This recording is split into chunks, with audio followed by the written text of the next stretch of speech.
बाज और बिल्ली की कहानी।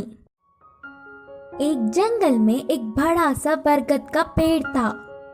उस पेड़ के छाल में एक बूढ़ा बाज रहता था। वह बाज अंधा था। इसके कारण वह कहीं बाहर नहीं जा पाता। उस पेड़ पे बहुत सारे पंछी भी घोंसला बनाकर अपने बच्चों के साथ रहते थे।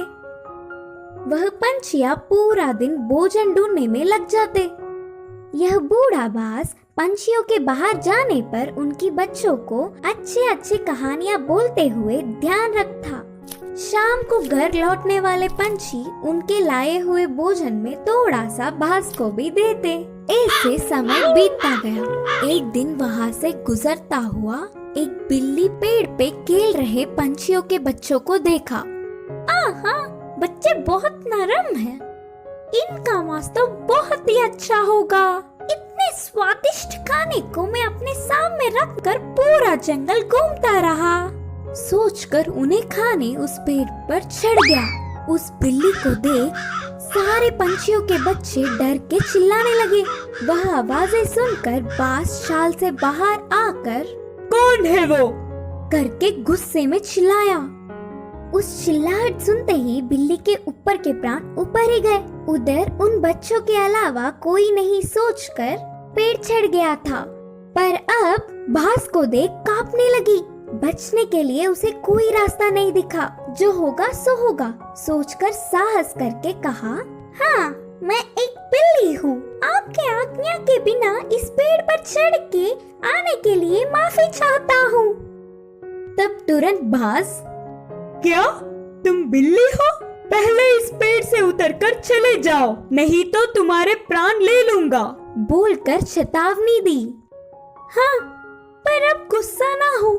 मेरा जन्म बिल्ली जात का होने पर भी उस जात के लक्षण नहीं आए।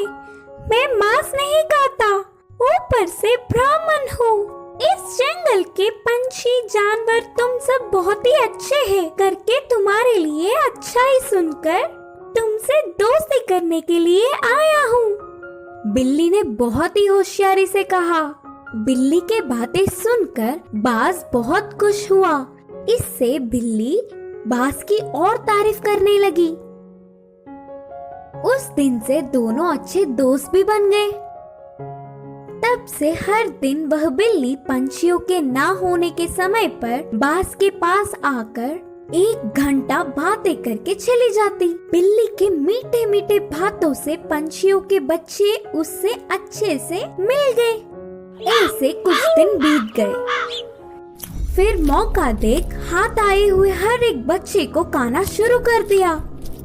बिल्ली खाने के बाद बिना किसी को दिखे उन बच्चों के हड्डियों को बाज के रहने वाले छाल में फेंक दिया। आगे आगे पेड़ पे रहने वाले पंछी अपने बच्चों को गायब होता देख वह सब एक दिन इकट्ठा होकर बाज के पास आकर अपने बच्चों के गायब होने वाले खबर पूछे। अंधा बाज उसे कुछ नहीं पता, लेकिन सारे पंछी बाज के घर जाकर देखा तो पूरा छाल पंछी के बच्चों की हड्डियों से भरा पड़ा था। बिल्ली के बारे में ना कुछ जाने बिना सारे पंछी बाज ही उनके बच्चों को मारकर खाया होगा सोचकर उस बूढ़े बाज को अपने नुकीले चोंचों से वार कर करके मार दिया। करके पीड़ित होते हुए बाज ने अपने प्राण छोड़े। इस कहानी की शिक्षा है कि जन्मजात के लक्षण मरने से भी नहीं मिटते। कुएं में हीरे का कंगन। एक गांव में रामू नाम का एक लड़का रहा करता था। एक दिन जब उसकी माँ घर साफ कर रही थी तब उसे एक पुराने जमाने का सोने का कड़ा मिला। वो उसे अपने हाथ में लेकर कहने लगा, माँ, मुझे ये कड़ा एक दिन के लिए पहनने को दो ना। बेटे की इस ख्वाहिश को देखकर माँ ने कहा, ठीक है बेटा, पहन लो, लेकिन याद रखना कोई साधारण कड़ा नहीं है ये तो सोने का कड़ा है। आज इसे पहन लो और कल तुम्हारे पिता को बिना बताए हम इसे वापस अलमारी में रख देंगे। जैसे ही इसकी माँ ने कहा वो तुरंत कड़े को पहन के सारा गांव घूमने लगा। रात में भी उसने उस कड़े को खुद से दूर नहीं किया और अपने पास ही रखकर सुकून से सो गया। उस रात उसके गांव में चोर घुस आए और जिसके घर से उन्हें जो कुछ मिलता था, जैसे पैसे, जेवर, सोना, सब उठाकर ले जाते थे। सुबह जब उसके गांव वालों को पता चला कि उनकी सभी मूल्य चीजें चोरी हो चुकी हैं, वो सब शोर मचाने लगे। कितना ढूंढने पर भी चोर का पता नहीं चला। रामू की वजह से उसके पुरखों का सोने का कड़ा चोरी हो चुका था। ये सुनकर उसके पिताजी को बहुत गुस्सा आया और वो डांटने और मारने लगे। कुछ देर बाद उसने कहा, वो कोई खिलौना नहीं था जो तुमने खो दिया, वो मेरे पुरखों की निशानी थी। अब दोबारा मुझे अपनी सूरत नहीं दिखाना, निकल जाओ यहाँ से। बेटे को कड़ा देने के लिए वो अब अपनी पत्नी को भी डांटने लगा। वहीं रामू अपने पिता से मार खाकर बहुत दुखी होकर घर से रोते रोते निकल गया। पास के बगीचे में जाकर एक बड़े पेड़ के नीचे रोता हुआ वो बैठ गया। वहीं पेड़ के नीचे जो चोर ने उसका कड़ा चुराया था, वो चोरी किया हुआ सामान वहां बंटवारा कर रहे थे। वो दोनों चोर जोर जोर से बात कर रहे थे। ये सुनकर रामू को पता चल गया कि वो वही चोर है। वो धीरे से वहां से उठा और कुएं के पास जाकर कुएं में देखकर रोने लगा और कहने लगा कि उसके हीरों का कड़ा कुएं में गिर गया है। उसके रोने की आवाज सुनकर चोर उसके पास आए और रामू से पूछने लगे कि वो क्यों रो रहा है। रामू ने जवाब दिया, मेरे दादा बहुत बड़े पंडित थे और उन्होंने एक जमींदार के पास पूजा की थी, तो उन्होंने उन्हें तोहफे में एक हीरो से भरा हुआ सोने का कड़ा दिया था। वो कड़ा मैं मेरे घर वालों को बिना बताए पहन कर आ गया था और यहाँ आकर खेल रहा था और अचानक मेरे हाथ से वो कड़ा फिसल कर गिर गया था। जब मैं उस कड़े को हाथ लगाता था तब भी वो मुझे डांटते थे और अगर मैं उन्हें बताऊंगा कि मेरे हाथ से वो कुएं में गिर गया तो वो मुझे मार देंगे। हीरो का कड़ा कुएं में है सुनकर ही वो दोनों लड़ने लगे कि कौन कुएं में जाकर कड़ा लाएगा। दोनों अपने हाथ में रखे सामान को जमीन पर रखकर एक साथ कुएं में कूद गए। जैसे ही रामू ने ये देखा, वो तुरंत पैसे और जेवर लेकर भागकर गांव वापस आ गया। आकर गांव के बड़ों को उन चोरों के बारे में बताया। तब सब गांव वाले कुएं के पास आए और उन दोनों चोरों को पकड़कर मारा और उन्हें बहुत अच्छा सबक सिखाया। सबके जेवर और पैसे उन्हें वापस मिल गए। रामू और उसके परिवार को उनका पुश्तैनी कड़ा वापस भी मिल गया था और रामू की होशियारी की वजह से रामू को खूब शाबाशी भी मिली। इस कहानी से हमें ये शिक्षा मिलती है कि समय पर चतुराई दिखाने से मुश्किल समस्या भी टल सकती है। पछताने वाला मोर। एक जंगल में कौवा पंछी बहुत अच्छे मित्र थे। वे एक दूसरों की मुश्किलों में मदद करते थे। एक दिन कौवा पंछी के रहने वाली जगह पर बचाओ बचाओ मित्र बचाओ बोलते हुए कांपता एक मोर उनके पास भागते हुए आया। क्या हुआ मित्र, कहाँ से भागते आ रहे हो? इतने परेशान क्यों हो? मुझ पर शिकारी की नजर पड़ी, वह मेरे पीछे पड़ता आ रहा है तो बचने के लिए भागता हुआ रास्ता भूलकर तुम्हारे सामने आई। अब तुम्हें ही मुझे बचाना होगा। अच्छा ठीक है यार, पंछी ने कहा।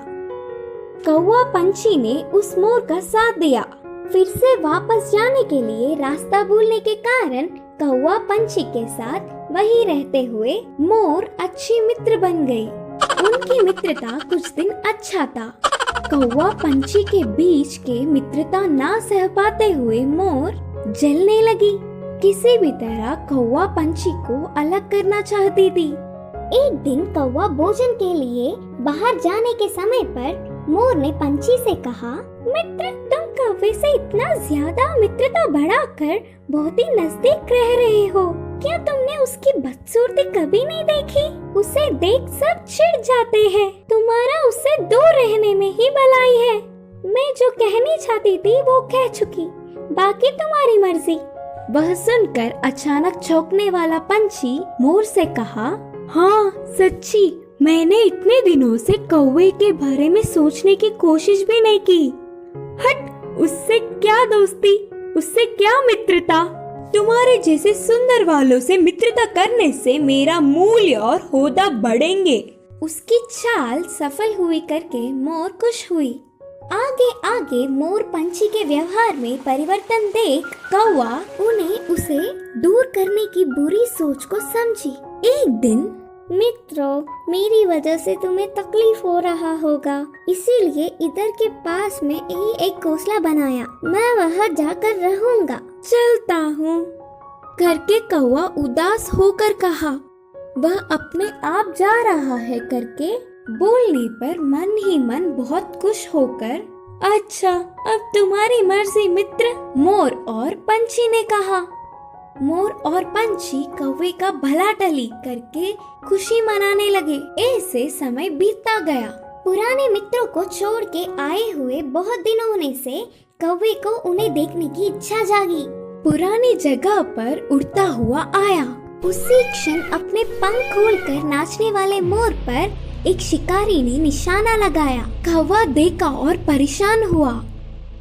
हटो वहाँ से, मोर मित्र, हटो, खतरा खतरा बोलकर जोर से चिल्लाया। पास में मरी हुई सांप को अपनी चोंच से पकड़कर शिकारी पर छोड़ा। सांप अपने ऊपर गिरने से, बचाओ बचाओ, सांप सांप बोलते हुए जोर से चिल्लाकर डर के शिकारी वहाँ से भाग गया। यह सब देखकर मोर के होश उड़ गए।